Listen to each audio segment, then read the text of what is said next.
కొంచెం సైడ్ మీద ఉండండి సార్, సైడ్ మీద ఉండండి సార్, సైడ్ ఉండండి సార్, కొంచెం కవర్ అవుతుంది. ఒక్కసారి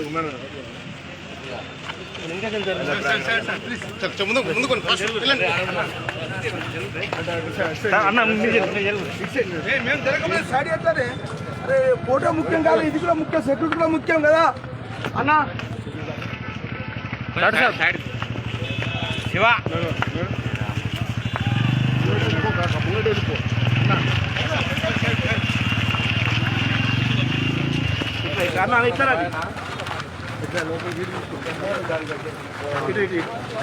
ఏమమ్మా సైడ్ తీసుకో, సైడ్ ఎక్కేరా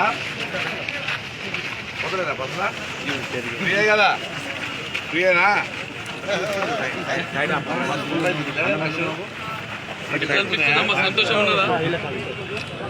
చెప్పు, ఏం చెప్పబోతే ఎట్లా? ఎన్నిసార్లు ఇప్పుడు బస్సులా అంతేనా? పని ఉన్నప్పుడే పోతురు కదా, పని ఉన్నప్పుడు పోనీ బస్సులు ఎప్పుడైనా.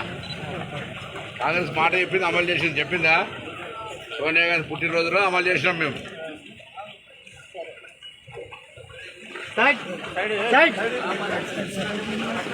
సైడ్ ఇయ్యాల బస్సులు ఎక్కుతున్నావా?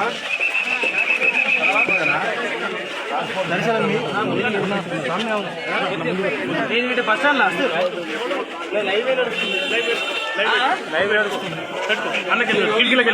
కొంచెం జరుగుతుంది.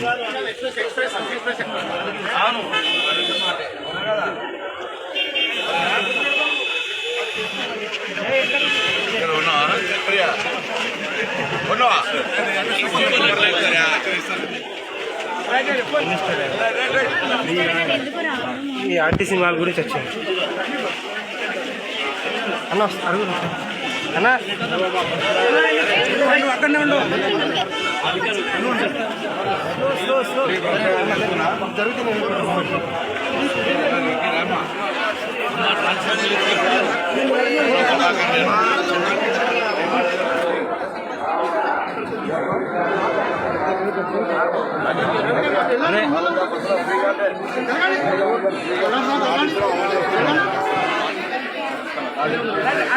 अरे भाई तो क्या मिले మొత్తం అయితే మేము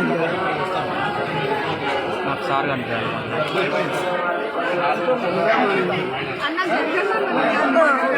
మీరంటే వెళ్ళిపోయామ్మా మీరు.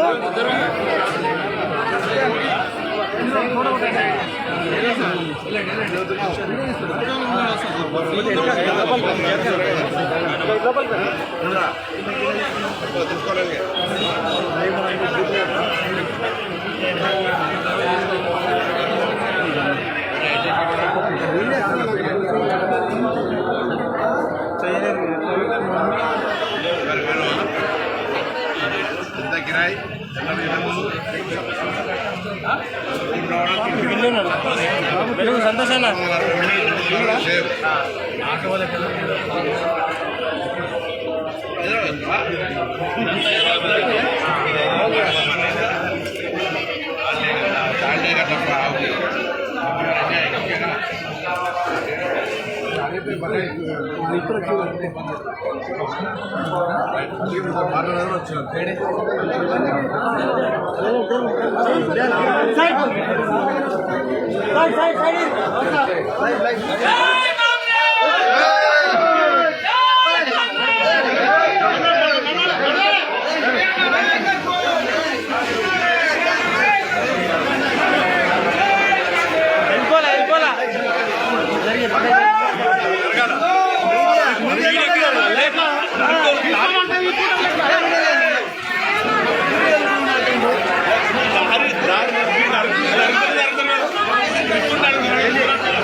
ప్రభాకర్ సార్ మన మినిస్టర్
చేతన్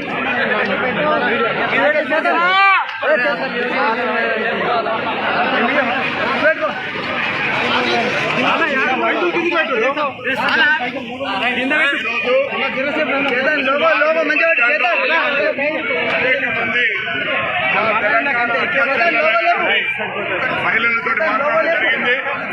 వాళ్ళు చాలా సంతోషంగా కాంగ్రెస్ ప్రభుత్వం ఇచ్చిన గ్యారంటీల్లో మహిళలకు ఉచిత బస్ ప్రయాణం అనేటువంటి అంశాన్ని చాలా సంతోషంగా ఉపయోగించుకుంటూ ఉన్నారు. తెలంగాణ రాష్ట్రంలో డిసెంబర్ 9 సోనియా గాంధీ గారి జన్మదినం రోజు ప్రారంభించిన ఈ కార్యక్రమం ఇప్పటికే 4 కోట్ల మంది పైగా ఈ ప్రయాణం చేసి ఆ ఉచిత బస్ సౌకర్యాన్ని వినియోగించుకున్నారు. ఈ సందర్భంగా వాళ్ళందరికీ కూడా అభినందనలు చేస్తూ ఉన్నాం. ఆర్టీసీ బస్సు ప్రయాణం ప్రారంభించినప్పుడు మేము 15 రోజుల సమీక్షించుకుంటామని చెప్పినాం. ఈ యొక్క బస్సు ప్రయాణం ప్రారంభించిన తర్వాత ఆక్యుపెన్సీ రేటు పెరగడమే కాకుండా ఆర్టీసీ బస్టాండ్లో ఉన్నటువంటి స్టాఫ్ల యొక్క కిరాయి ఆదాయం పెరగడమే కాకుండా దేవాలయాలు దీనికి అనుబంధంగా అనేక ప్రాంతాల లోపల అనేక అనుబంధమైనటువంటి వాళ్ళ యొక్క ఆదాయాలు పెరిగినాయి. ఆర్టీసీకి ఏదైతే మహిళలు ఎక్కుతున్నటువంటి నష్టం జరుగుతూ ఉందో దాన్ని ప్రభుత్వంగా మేము భరిస్తూ ఉన్నాం. మేము ఎన్నికల్లో ఇచ్చిన హామీని అమలు చేసుకుంటూ ఈ ఆర్టీసీలో మహిళా ప్రయాణానికి సంబంధించిన అంశం లోపల రివ్యూ చేసుకునే సందర్భంగా రాష్ట్ర వ్యాప్తంగా కొత్త బస్సుల సౌకర్యం అవసరం ఉంది. ఆర్టీసీ సంస్థ గౌరవ ముఖ్యమంత్రి రేవంత్ రెడ్డి గారి నాయకత్వంలో సహచార కేబినెట్ మంత్రులందరం కూడా త్వరలో ఈ రాష్ట్రంలో అవసరమైనటువంటి బస్సులు కొత్తాయి. దాదాపు 2000 పైగా బస్సులు రాబోతున్నాయనేటువంటి మాట ఈ సందర్భంగా మనం చేస్తా ఉన్నా. నా అక్క చెల్లెలందరికీ ప్రయాణం చేసే సందర్భంగా ఇబ్బంది లేకుండా విధంగా అదేవిధంగా మిగతా మగ ప్రయాణికులకు కూడా ఇబ్బంది లేకుండా విధంగా బస్సు సౌకర్యాన్ని పెంచడం కావచ్చు. ఏదైతే రూట్ బస్సులు లేవో ఈ ఉదాహరణకి 78 బస్సులు ఉన్నాయి. ఇక్కడ ఆర్టీసీ పరంగా కూడా రివ్యూ చేసి ఏ రూట్లలో బస్సులు అవసరం ఉన్నాయో ఆయా రూట్లలో కూడా బస్సులు కల్పించేటువంటి బాధ్యత మాది. మేము ఇవాళ ఎన్నికల ముందు చెప్పినాం. ఇప్పటికి మహిళలు కూడా చెప్తా ఉన్నారు ఈ యొక్క కార్యక్రమం తొందరగా మీరు అమలు చేస్తున్నారు అనుకోలే అనే మాట చెప్తా ఉన్నారు. అదేవిధంగా మిగతా మా 6 గ్యారెంటీలకు సంబంధించి ఈ నెల 28 నుంచి 6వ తారీఖు వరకు మీ గ్రామాల్లో అధికారులు వస్తూ ఉన్నారు. దయచేసి అది గ్యాస్ సబ్సిడీ కావచ్చు, ఇల్లు కావచ్చు, మహాలక్ష్మి కింద 2500 కావచ్చు, ఉచిత విద్యుత్ 200 రూపాయలు కావచ్చు, పెన్షన్ కావచ్చు, వాటన్నిటికి సంబంధించి ఆ అప్లికేషన్లో ఫార్మాట్ ఉంటుంది. అవన్నీ కూడా మీరు నింపియమని యావత్ తెలంగాణ ప్రజానికానికి కాంగ్రెస్ ప్రభుత్వం కోరుతా ఉంది. ఈ ప్రభుత్వం మీది ప్రజల పాలన పేరు మీద మీ దగ్గరికి వస్తున్న అధికారులకు ఈ అప్లికేషన్ల ప్రక్రియ లోపల ఉత్సాహంగా భాగస్వాములు కండి. దాన్ని అందరికీ కూడా అందించే బాధ్యత క్రమేణా మాది అనే మాట సందర్భంగా నేను మనం చేస్తూ మహిళలను కలిసినటువంటి సంతోషాన్ని సందర్భంగా సంబంధిత రవాణా శాఖ మంత్రిగా వారందరికీ శుభాకాంక్షలు తెలియజేస్తా ఉన్నాను. ఆర్టీసీ ప్రజా రవాణా సంస్థ ఆర్టీసీ ఆస్తులు అనే ప్రజా ఆస్తులు కాంగ్రెస్ ప్రభుత్వం ఒకటే హెచ్చరిక చేస్తా ఉంది. ఎక్కడెక్కడైతే ఆస్తులను ఆక్రమించుకున్న, ఆస్తులను ఇల్లీగల్ వాడుకుంటున్న, చట్టరీత్యా వ్యతిరేకంగా ఆస్తుల మీద కన్నేసిన, గతంలో లీజుకు తీసుకున్న వాటన్నిటిని కూడా రివ్యూ చేసి అవసరమైతే చట్టపరంగా చట్టరీత్యా అన్ని చర్యలు తీసుకొని వాటన్నిటిని ఆర్టీసీకి చెందేలాగా చూస్తాం. ఎక్కడ కూడా ఒక్క ఆర్టీసీ ఆస్తిని అన్యాక్రాంతం కాకుండా, ఇతరుల యొక్క కబ్జాలా పోకుండా, పోయిన వాటిని కూడా ఏ విధంగా చట్టరీత్యా తీసుకోవడమో మా బాధ్యత. ఈ ప్రభుత్వం యొక్క ధర్మం. ఇది ప్రజల ఆస్తి, ప్రజల యొక్క రవాణా సంస్థకు సంబంధించిన ఆస్తి. దాన్ని కాపాడుకొని ఎక్కడ కూడా అన్యాక్రాంతం కాకుండా కాపాడుకునే బాధ్యత మాది.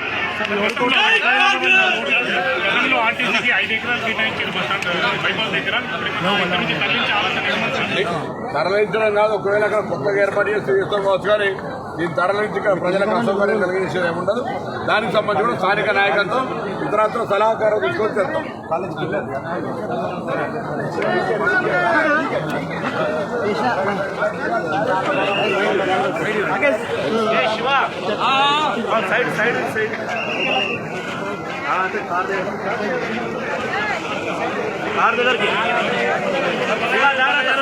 సైడ్ మీరు మెల్ల జాగ్రత్త. మాట్లాడు